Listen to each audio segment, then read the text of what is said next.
అన్నగారు వచ్చి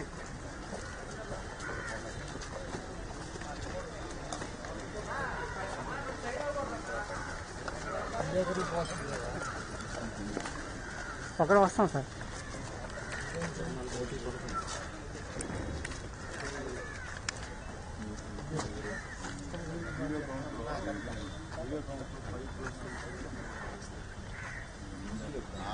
తీసుకోవాలి కానీ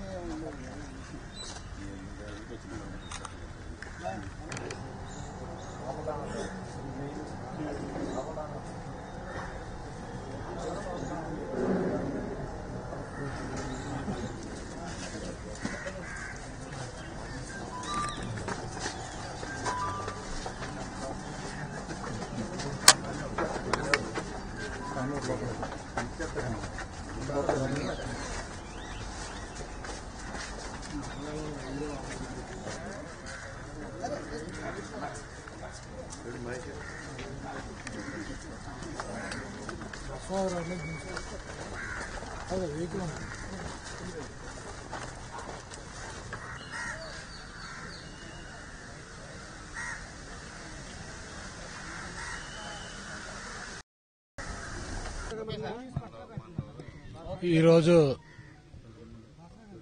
గుడివాడ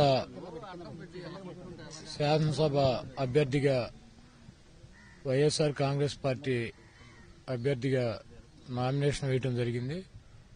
నామినేషన్ కార్యక్రమానికి పెద్ద సంఖ్యలో వైఎస్ఆర్ కాంగ్రెస్ పార్టీ నాయకులు, కార్యకర్తలు, ప్రజానీకం పాల్గొని విజయవంతం చేశారు.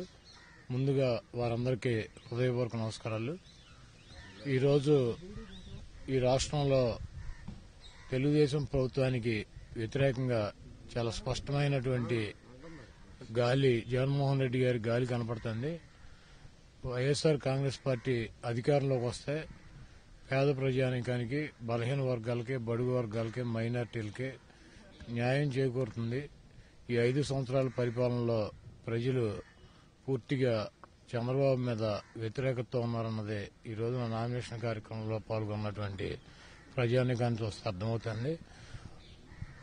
ఇక్కడ గుడివాడ శాసనసభ అభ్యర్థిగా నాకు, మా పార్లమెంటు సభ్యులుగా పోటీ చేస్తున్నటువంటి వల్లభనేని బాలశౌరి గారికి అఖండమైనటువంటి మెజార్టీ గుడివాడ నియోజకవర్గం వస్తుందని చెప్పి నేను ఆశిస్తున్నాను. ఏదేమైనప్పటికీ ఇంకా 22 రోజులు ఎన్నికలు ఉన్నాయి. ఈ రాష్ట్రంలో ఉన్నటువంటి అవినీతి ప్రభుత్వం, ఈ రాష్ట్రంలో ఉన్నటువంటి ప్రజా వ్యతిరేక ప్రభుత్వం అంతమవుతుందని చెప్పి నేను నమ్ముతున్నాను. జగన్మోహన్ రెడ్డి గారికి నాకు గుడివాడ నుంచి ఎమ్మెల్యే అభ్యర్థిగా పోటీ చేయడానికి అవకాశం కల్పించినందుకు ఆయనకి ధన్యవాదాలు తెలుపుతూ, వైఎస్ఆర్ కాంగ్రెస్ పార్టీ శ్రేణులన్నీ కూడా ఈ 22 రోజులు కష్టపడి పనిచేసి మంచి మెజార్టీతో గుడివాడ సీటుని వైఎస్ఆర్ కాంగ్రెస్ పార్టీ జెండా ఎగరేసి జగన్మోహన్ రెడ్డి గారు ముఖ్యమంత్రి అవటానికి నా వంతు నేను కృషి చేస్తాను. చంద్రబాబు ఒక మాట ఇస్తున్నారు, ప్రతిపక్ష ఎమ్మెల్యేలు అడిగినా మేము పనులు చేయలేదు అన్నారు. గతంలో ప్రతిపక్ష ఎమ్మెల్యే ఉన్నప్పుడు వైఎస్ రాజశేఖర రెడ్డి అధికారంలో ఉన్నప్పుడు మీరు అడిగిన పనులు చేశారా లేదా? అప్పటికిప్పటికి ఎట్లా ఉంటారు? చంద్రబాబు నాయుడు రాజశేఖర రెడ్డి గారిని పోల్చడం అంటే నక్కకి నాగలోకానికి ఉన్నంత తేడా ఉంటుంది. రాజశేఖర రెడ్డి గారు ఉండగా నేను ఈ గుడివాడ నియోజకవర్గానికి అనేక సమస్యలు ఉన్నాయని ఆయన దృష్టికి తీసుకువెళ్లి వాటిని నెరవేర్చారు. ప్రతిపక్ష పాత్ర అంటే ప్రతిపక్షాన్ని అధికార పార్టీ పరిగణలోకి తీసుకుని ప్రజల సమస్యలనే పలానా సమస్యలు ఉన్నాయని చెప్పి మేము ఆందోళనలో లేకపోతే వినతి పత్రాలు ఇస్తే వాటిని వాస్తవాలు గ్రహించి వాస్తవాల లేకపోతే రాజకీయం కోసం చేస్తున్నా అని చెప్పి ఆలోచించి అవి వాస్తవాలు అయితే ప్రజల కష్టాలను తీర్చాలన్నటువంటి పరిస్థితుల్లో రాజశేఖర రెడ్డి గారు పనిచేసేవారు. కాబట్టి మాకున్నటువంటి సమస్యలను ఆయన దృష్టికి తీసుకెళ్లాం, పనిచేయించాం. చంద్రబాబు నాయుడు ప్రతిపక్ష శాసనసభ్యుడు ఏ రకమైనటువంటి వినతి పత్రాలు ఇస్తే చెత్తబొట్లు వేస్తాడు, ఆందోళనలు చేస్తే కేసులు పెడతాడు, గట్టిగా మాట్లాడితే వెనకాల మాతో పాటు మా యాక్టివ్ గా ఉండేటువంటి కార్యకర్తల నాయకులు ఒక 50 మంది మీద 100 మంది మీద కేసులు పెడతాడు, లాఠీ చార్జ్ చేస్తాడు, తర్వాత దొంగ కేసులు పెట్టిస్తాడు, రకరకాల ఇబ్బందులు పెడతాడు. కాబట్టి రాజశేఖర రెడ్డి గారు మనసున్నటువంటి మహారాజుగా 5 సంవత్సరాలు ముఖ్యమంత్రిగా పనిచేస్తే ప్రజల హృదయాల్లో, గుండెల్లో ఆయన బతికిపోయాడు. చంద్రబాబు నాయుడు 13 సంవత్సరాలు ముఖ్యమంత్రిగా చేసిన కూడా ప్రజల గుండెల్లో ఈ దరిద్రం ఎప్పుడు పోద్దా అని చెప్పి ఎదురు చూసేటువంటి పరిస్థితి. కాబట్టి రాజశేఖర రెడ్డి గారిని చంద్రబాబుని పోల్చడానికి అవకాశం లేదు, పోల్చాల్సినటువంటి అవసరం లేదు. ఆయన నాగలోకం అయితే చంద్రబాబు నాయుడు నక్క. మచిలీపట్నం పార్లమెంటు నియోజకవర్గంలో గుడివాడ అసెంబ్లీ నియోజకవర్గం నుంచి శాసనసభ్యులుగా ఉన్నటువంటి కొడాలి నాని గారు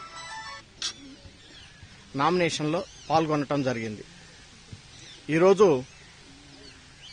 ఈ ప్రజానీకం యొక్క ఉత్సాహంగా చూస్తూ ఉంటుంటే, నామినేషన్కి తరలి వచ్చినటువంటి జనాన్ని చూస్తూ ఉంటుంటే 2004లో రాజశేఖర రెడ్డి గారిని ముఖ్యమంత్రి చేయడానికి జనం ఏ రకంగా అయితే ఉత్సాహంగా ఉన్నారో ఈరోజు గుడివాడలో నాని గారిని ఎమ్మెల్యే చేయటం కోసం, అలాగే జగన్మోహన్ రెడ్డి గారిని ముఖ్యమంత్రి చేయటం కోసం, పార్లమెంటు సభ్యుని గెలిపించడం కోసం అదే రకంగా జనం యొక్క ఉత్సాహం కనపడతా ఉంది.